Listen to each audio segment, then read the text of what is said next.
Hey, how's it going? All right, Coach Josh Russo, DJ trained, or DB train. DB trained. Yep. Okay, so tell me how you came to be the head coach here with DB trained. It was pretty random actually. One day I just shot DJ a message on Instagram. Okay, I asked him if I could come in and get some work in with him because he was doing this before me. okay. And I told him I was looking for coaching opportunities in the area.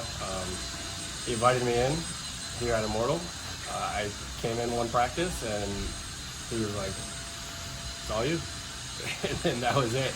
I ran the practice that day. I guess he was a little bit impressed with it. He enjoyed it, and that's how we started. So you're making it sound easy. Obviously, there's some background to you being a leader, wanting to be a coach, maybe coaching before. Yeah. But now you take over a room that's quickly growing, right? I mean, it's kind of happened overnight right here. Yeah. Of fighters, and specifically with your background being in the Marine Corps, right? Yep. You did a lot of Greco. Tell us about your background.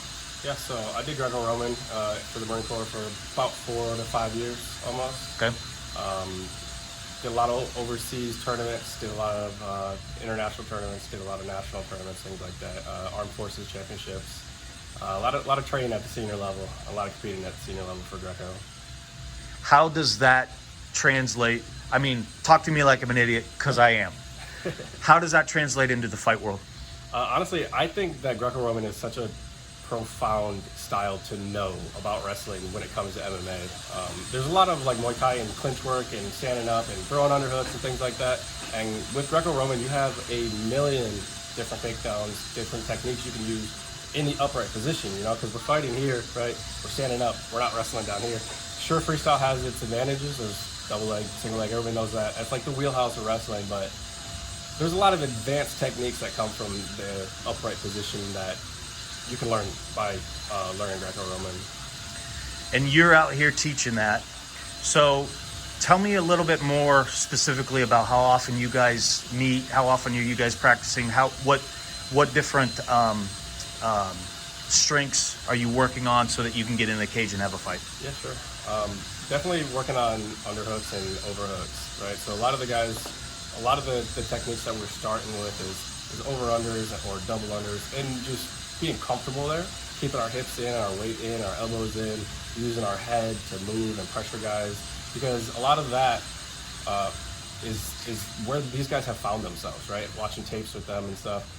A lot of cage work, like being able to take down from the cage, especially in the upright position, you know, and not panicking if you get your back put up against the cage and knowing what to do from there and things like that. I love that you brought that up because, again, I'm just a wrestling moron. There's no step out. There's no parterre per se. I mean, you would know better than I how to work a stand-up, obviously. But wrestling up against the cage, that's something I'm not familiar with. Yeah. How much difference?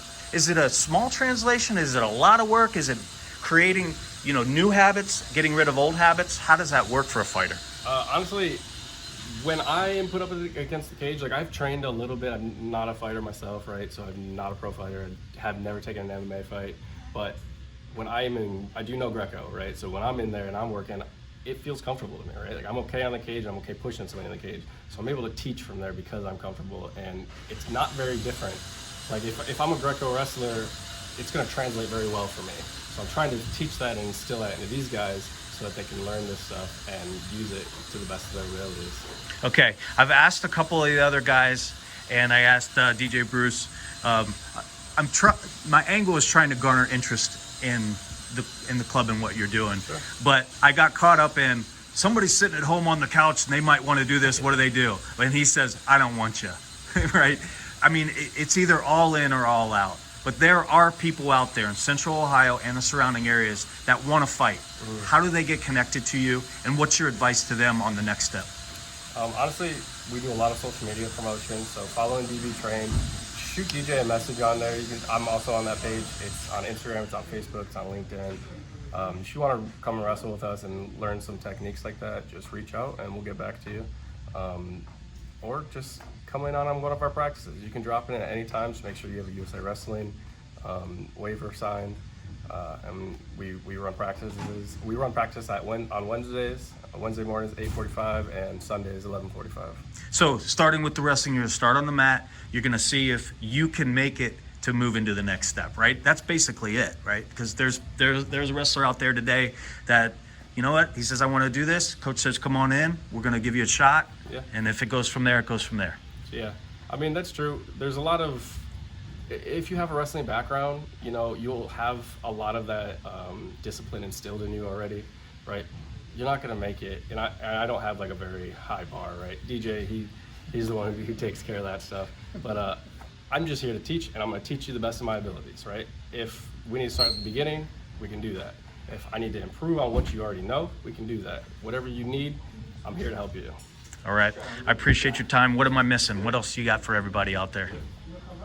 I'm a professional axe thrower. I don't know if that's relevant. Yeah, sure. Give it. I'm a professional axe thrower. I throw in the World Axe Throwing League. Really? Nice. Okay. So how does that translate, or does it translate? Like, don't tell him to throw Wait, axes. He's say it again. What is it? He's a world runner-up. He's a world runner-up. He should be a world champion, but he's too fucking nice.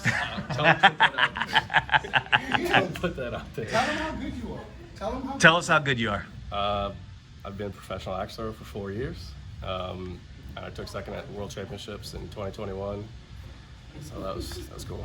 That's cool. That's it. That's cool. I mean, it was a good time. I was throwing axes on ESPN, competing against my friends and things like that. Yeah. And, I think we were in Texas at that point. Okay. Travel, do tournaments. Honestly, when I went from wrestling, I transitioned right into axe throwing because the tournament and the practice, it replaced the void of wrestling for me. And now I'm finally being able to intertwine the two of them. So I couldn't be happier. Not only can you grapple from underhooks, not only can you throw me, you can also throw an axe at me, right? Wouldn't do that. And knives. Would not do that. But yeah. All right. I appreciate the time. I love what you guys are doing here. Thank you for the invite. This is great. Good luck to you, and keep going. Sure. Absolutely.